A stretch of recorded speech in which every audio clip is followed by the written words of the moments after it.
La guerre économique mondiale de Donald Trump. Vous savez, dernièrement, Donald Trump a annoncé des mesures douanières qui s'appliquent à la majorité des pays à travers le monde. Dès le départ, lorsque Donald Trump a annoncé ce type de mesures-là contre le Canada et le Mexique, puis il parlait du fentanyl comme étant sa raison. Mais moi, je savais pertinemment que ce n'était pas le cas, puis je l'avais mentionné. Ce que Donald Trump visait, c'était la délocalisation des entreprises vers les États-Unis. Et vous savez, au début, personne n'en parlait. Maintenant, tout le monde le voit parce que même Donald Trump le dit ouvertement.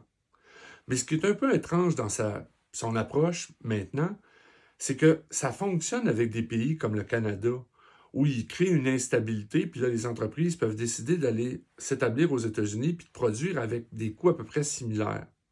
Mais lorsqu'ils visent des pays comme le Cambodge ou le Vietnam, ben ça ne fonctionne pas parce que les entreprises qui produisent là-bas, ils le font à des coûts qui sont vraiment bas et l'entreprise ne va pas se délocaliser vers les États-Unis parce que le prix ne serait plus le même.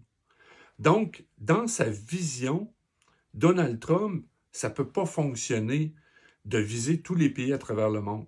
Et moi, je suis à peu près convaincu qu'il va être obligé de se retirer puis de ralentir ces mesures dans beaucoup de pays qui ne sont pas au même niveau que les États-Unis en fin de compte. Parce que sinon, ben, ça sera le pays, les États-Unis, qui vont payer très cher parce que les coûts de production, par exemple au Vietnam et au Cambodge, ben, ça sera un coût additionnel pour les Américains.